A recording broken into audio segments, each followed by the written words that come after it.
Programa Médica da Família, que é a doutora Andréa Fernandes Costa Chobinian. Falei certinho? Certinho. Bem-vinda! Tudo bem, doutora? Tudo Prazer bem? É todo nosso. Aliás, deixa eu até contar, o Chobinian, se seu marido estiver te assistindo, foi em homenagem a você. Ela falou o sobrenome dela completo, a gente fez questão de contar tudo. Olha, doutora, até para abrir o nosso papo, e é um papo sério, é um papo difícil, eu acho que a gente tem que deixar aí o assunto sempre muito leve, porque certos diagnósticos acabam mexendo muito com a vida, claro, do paciente e da família. E a doença de Alzheimer é um deles. Então eu queria que você começasse contando o que é a doença, onde está o problema, o que acontece. Bom, é uma doença crônico-degenerativa, né? Quem descobriu essa doença foi há mais ou menos 110 anos atrás, foi o Dr. Alois Alzheimer, por isso que leva o nome da doença. E aí, na época, ele estava estudando uma paciente que tinha algumas alterações de linguagem, de memória e até de comportamento. Ela tinha um ciúmes doentio do marido dela. Na época não existia nenhum tipo de tratamento e aí ela acabou falecendo e o Dr. Alzheimer foi estudar o cérebro dessa paciente através do microscópio. E aí ele percebeu que tinha algumas alterações nesse cérebro que eram responsáveis por essa falta de esquecimento e dessas outras alterações. Né? O local de acometimento, onde acontece a doença de Alzheimer, se chama hipocampo. Vamos colocar, a gente tem uma imagem que ilustra muito bem, até para a gente poder identificar. Tá aí no visor de vocês tem uma parte um pouquinho mais amarelinha do cérebro, e aí é onde se localiza o hipocampo. Vamos dar um exemplo para o pessoal de casa. Por exemplo, a gente está assistindo uma novela e o bandido mata o mocinho da novela. E aí essa informação vai diretamente para o hipocampo e ela é armazenada durante uns 3 a 6 meses. Se essa informação for muito importante, ela vai para o córtex cerebral, que é uma parte mais externa do cérebro. Certo. Se ela não for importante, a gente acaba esquecendo. Na doença de Alzheimer, a gente tem algumas alterações de proteínas relacionadas ao hipocampo e que fazem com que esse paciente tenha uma perda de memória dos fatos recentes.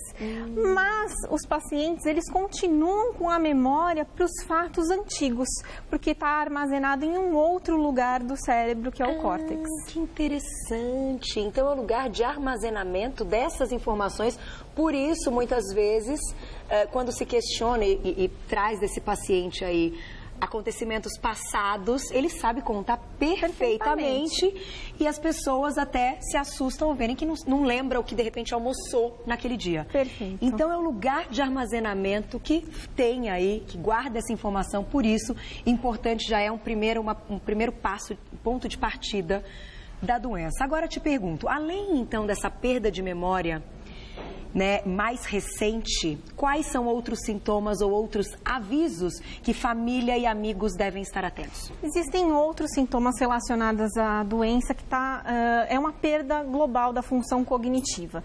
O que é a função cognitiva? É quando a gente tem uma alteração de linguagem, os pacientes eles acabam esquecendo muitas vezes de determinadas palavras, ou então eu mostro, por exemplo, uma caneta para esse paciente e falo qual é o nome disso, e ele não sabe me dizer o nome da caneta. Ele me fala para que serve? Serve para escrever, mas ele não consegue lembrar a palavra. Ou então esses pacientes podem ter alguma alteração que a gente chama de temporoespacial. São aqueles pacientes que saem na rua e acabam se perdendo, não lembram como voltar para casa. Ou aqueles pacientes que, por exemplo, não se lembram qual é a data que nós estamos, então eu pergunto o ano, eles, em vez de responder 2015, vão responder 1950, 1960. Nossa! Né? Tá. Então, e assim, problemas motores também? Pode estar relacionado com alguns problemas motores, isso numa fase um pouquinho mais moderada a avançada do Alzheimer, porque ele vai perdendo outras capacidades que também estão relacionadas à memória. Para que a gente ande, a gente também depende da nossa memória. Entendi. Aí, digamos que é um segundo passo mais avançado, porém pode marcar sim. Sim, pode ser um sintoma relacionado da doença. Agora, li, estudei, procurei muitas coisas e o que é dito é que não se sabe por que a doença aparece. Não, a gente tem a ideia do que acontece. Cientificamente, a gente sabe que existem duas proteínas que estão relacionadas à doença de Alzheimer, que são placas senis chamadas beta-amiloides e uma hiperfosforilação da proteína Tau. Super difícil o nome, né? O que seria tudo isso? Super, hiper difícil isso. E aí a gente não sabe o porquê que isso ocorre, que é o que a gente está tentando descobrir para que haja um tratamento efetivo antes que aconteça esses eventos, dessas modificações dessas proteínas. Mas tem sim um fundo hereditário, genético, a gente pode dizer que aumenta a chance do paciente. A parte genética, ela está relacionada a 5 a 10% dos casos da doença de Alzheimer, né? E normalmente são casos em que a doença, ela começa mais precoce, entre os 55 e 50 anos. A doença de Alzheimer clássica, que a gente conhece, começa mais a partir dos 60. Para você ter uma ideia, entre os 60 e 65 anos, de 100 pacientes, um pode ter doença de Alzheimer. Quando a gente parte para uma fase entre os 80 e 85 anos, o paciente tem o risco de até 25 a 30% de desenvolver a doença. Olha. Ou seja, é uma doença idade dependente. Idade dependente. Só que, interessante essa parte. A gente está pegando perguntinhas do público, hein? Já vamos colocar, pode mandar que a gente já vai colocar.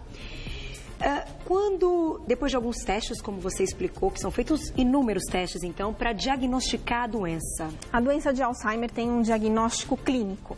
Ou seja, não existe nenhum exame que eu peça e que venha no laudo escrito, doença de Alzheimer. Então, a gente faz uma série de perguntas para o paciente no consultório, a gente faz uma série de testes, de questionários para avaliar a memória desse paciente. E aí, depois, a gente acaba pedindo alguns exames de sangue laboratoriais e exames de imagem que tentam excluir outras causas que possam dar perda de memória. Entendi, porque acabam tendo muitas outras doenças. Outras doenças que também cursam com perda de memória. E aí, até que isso fique claro, que tenha, então, esse diagnóstico, a gente já vai falar o que acontece depois. Vamos colocar uma perguntinha do público, então. Olha lá. Perguntinha na tela. Um beijo pra Sil. Sil, que linda foto. Beijo pra você. Minha mãe tem 77 anos e quando tem alguma dor, ela fica totalmente esquecida e confusa, até me chama de mãe. Isso pode ser início da doença? Pergunta importante, relatando que a mãe dela tem 77 anos e quando ela sente alguma dor, embaralha tudo ali, né? Memória, tal, e ela até muitas vezes a chama de mãe ao invés de chamar de filha. Tem alguma relação com a doença? Já ouviu caso parecido? Quando a gente pensa num quadro de dor, principalmente em idoso, eles podem até ficar um pouquinho mais confusos, né? Mas não dá pra gente, sem ter uma avaliação específica dessa paciente, dizer que ela pode estar desenvolvendo um Alzheimer. Mas é comum eles ficarem um pouco mais confusos quando sentem dor. Qualquer pessoa, quando sente dor. Então não quer dizer nada, porém é algo que a gente precisa ter uma avaliação clínica um pouquinho melhor.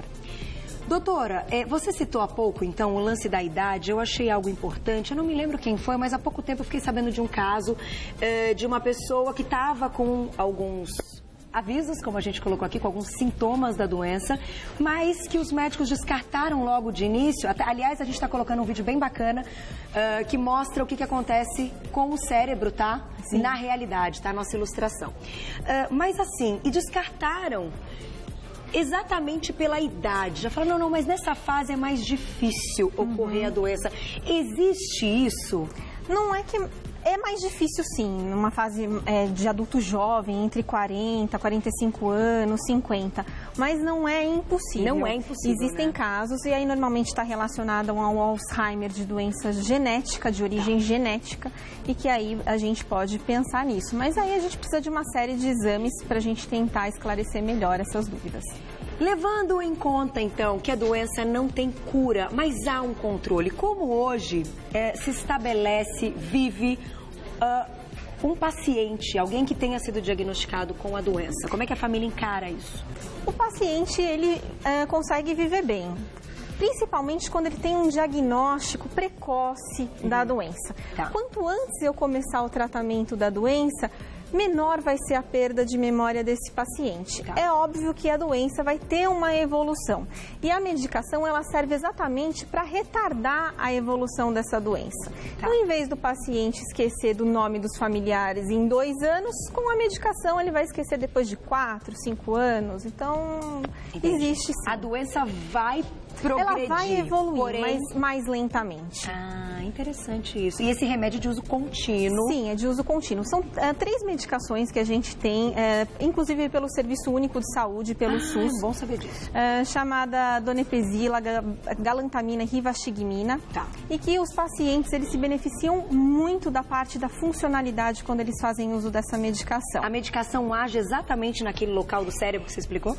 Essa medicação tenta aumentar um pouquinho dos neurotransmissores que acabam diminuindo pela morte dos neurônios em decorrência da doença de Alzheimer no hipocampo. Além de tudo, então, desse problema de memória, há perda de neurônios. Sim, ocorre a morte dos neurônios exatamente naquele lugar do hipocampo que eu falei para você. Olha que interessante, os remédios então vão retardar. Então, tem controle, tem tratamento. Vamos colocar mais uma perguntinha do público e a gente vai falar de uma coisa muito legal que está aqui na mesa que eu achei fantástica. Perguntinha da Gislaine. Gislaine, um beijão para você. É verdade que o uso de alguns medicamentos como, olha que importante, antiácidos, no caso aí tá antiácidos, né?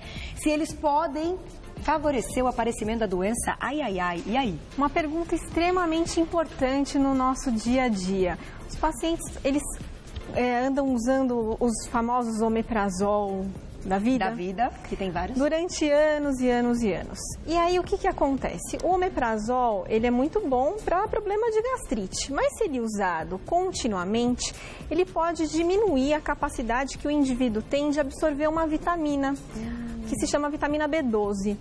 E aí, com o passar do tempo, essa diminuição da vitamina B12 pode dar sintomas de esquecimento, que é a outra causa que eu comentei com vocês, que a gente tem que excluir de doenças que são diferentes do Alzheimer. Tá. Então, é muito comum um paciente que toma omeprazol durante anos e anos e anos aparecer com esse sintoma. Ter uma deficiência de vitamina B12, ter um esquecimento. A gente tira o omeprazol, repõe um pouco de vitamina B12 e o paciente melhora da memória. Então, não quer dizer que vá favorecer ao Alzheimer. Porém, o uso durante a vida, né, nessa quantidade que a doutora explicou, pode sim trazer problemas de memória. Sim. É isso que a gente tem que estar atento. Então, nesse momento, eu vou pedir para o meu diretor colocar um vídeo muito legal que vai mostrar, e eu queria que você contasse um pouquinho, doutor, o que hoje é feito com pacientes de Alzheimer e também idosos. Vamos colocar as imagens. É um centro, é um lugar que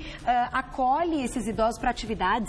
Isso mesmo. Que legal. Isso é muito famoso na Europa, nos Estados Unidos, é um chamado centro-dia. Esses pacientes vão lá exatamente para fazer um treino cognitivo, um treino intelectual. Né? Então, esses pacientes, têm diversas técnicas que a gente pode fazer com esses pacientes, né? Desde tarefas para ajudar na memória, a dança sênior, que vocês acho que vão apresentar daqui a pouquinho. Ah, eu acho que não estão nessas imagens. Tá aqui? Qual que é, Cá? Um desses daqui. Ah, a gente já vai falar dessa parte. Vamos colocar o videozinho de novo para continuar. Porque esse vídeo era um vídeo bem grande, a gente editou, mas então são diversas atividades. Olha gente que tem legal, uma equipe multidisciplinar com terapeuta ocupacional, fisioterapeuta, psicólogo. O tratamento da doença de Alzheimer não dá para ser feito só pelo médico. A gente precisa ter uma equipe multidisciplinar e interdisciplinar que se converse para que a gente possa ofertar o melhor tipo de tratamento para aquele paciente de acordo com as necessidades dele. Perfeito. E aí o paciente vai, passa o dia, tem contato com outros pacientes. Olha que interessante, que bacana a qualidade de vida na terceira idade também para, claro, as pessoas que foram diagnosticadas. E aí ele volta para casa no fim do dia. Sim. E aí conta tudo o que ele fez, se ele às vezes conseguir se lembrar, para a família. né? Gente, que espetáculo! Isso é fantástico. Quando a Camilinha me falou e eu fui acompanhar as imagens, nossa, é um negócio que até emociona, né? É um negócio bonito de você ver e falar assim, poxa vida, então hoje a gente tem a possibilidade de oferecer, né, para os pacientes, para quem tem a doença, um trabalho tão lindo. Sim. E aí, doutora, a gente tem algumas coisas aqui na mesa que eu vou pedir até para você comentar. Esses pacientes, então, que passam por esse dia diferente, em contato com outros pacientes, fazendo atividades para melhorar a parte motora, para melhorar a memória, eles têm dever de casa? Sim, eles têm como se fosse uma lição de casa, exatamente. Que seriam essas daqui? Exatamente, para tentar ajudar com... alguns pacientes têm dificuldade de cálculos, alguns pacientes têm dificuldades de formar palavras, então eles vão conseguir formar palavras nessas tarefas, de visualizar imagens. Olha só que bacana, perguntando o que é. E aí tem umas aqui, ó, meninos, que são perguntinhas, ó, ginástica da memória. Então escreva o nome de trás para frente, escreva os dias da semana de trás para frente. Olha que interessante, que bacana esse trabalho para continuar, então, movimentando, fazer com que esse paciente não pare. Exatamente. Né? Não pare de pensar, não pare de ter atividades. E ainda tem um diário? Tem um diário. Olha, tem um diário bonito aqui, esse aqui é da Eva? Isso. Essa é uma técnica que a gente chama de terapia das reminiscências. O paciente, ele constrói um diário da vida dele. Porque, como eu falei, eles se lembram muitas vezes das histórias antigas de vida, né? Olha, e isso acaba melhorando a memória deles, acaba melhorando o convívio com a família, porque eles precisam conversar com a família sobre o diário, né? E eu acho que dá uma alegria, enche o coração de emoção poder cada um reviver, tem uma né? vida extremamente rica. Olha, gente, que bacana, que trabalho lindo, parabéns. Fiquei encantada. Eu acho que quando a gente pensa nessa possibilidade, o pessoal que está assistindo e que tem alguém na família que tenha sido diagnosticado, que convive com a doença há alguns anos, né? Eu acho que se emociona de verdade ver a possibilidade, então, do controle da doença com algo que traga ainda o bem para essa pessoa se sentir útil, se sentir, né, convivendo em sociedade com outras pessoas. Doutora, para a gente fechar, o que você gostaria de dizer para quem está assistindo, para quem está lidando com essa situação, recebendo essa notícia, ou mesmo se deparando com um caso e que quer fechar o olho, não quer perceber que está acontecendo? Queria que você deixasse um recadinho. A gente sabe que quanto antes a gente fizer o diagnóstico dessa doença, melhor vai ser o tratamento desse paciente, ele vai ter uma qualidade de vida melhor, ele vai conviver mais tempo com a família dele. Então, quanto mais a gente estimular essa parte intelectual, porque é uma das únicas coisas que a gente sabe que é um fator protetor para a doença de Alzheimer. Quanto mais eu estimular o meu intelecto, o meu mental, menor vai ser o risco de eu desenvolver a doença de Alzheimer. E se eu desenvolver, a evolução da doença vai ser mais lenta e a perda de memória vai ser mais leve. Portanto, a família tem que estar extremamente atenta para os primeiros sinais de perda de memória, para que esse paciente possa ser bem avaliado e bem tratado. É isso que vai garantir aí o futuro, então, do paciente. Muito obrigada, doutora Andréa Fernandes Costa. Chobinian. Ai, adorei o sobrenome. Eu vou deixar aqui para vocês um site. Esse site de agradecimento é do vídeo, né? É o www.vitaliabrasil.com.br, vitaliabrasil.com.br. Eles têm um Insta, que é o @vitaliabrasil, tudo junto. Achei muito legal, quero dar os parabéns. Parabéns, Camilinha, linda pauta. E hoje nós falamos, então, do Alzheimer, porque é o Dia Mundial da Doença, o dia de conscientização. Então, toda a informação é muito bem-vinda. Obrigada, doutora. Adorei. Obrigada. Você é Foi um ótima. prazer. Simpatia pura. Até a próxima. Obrigada.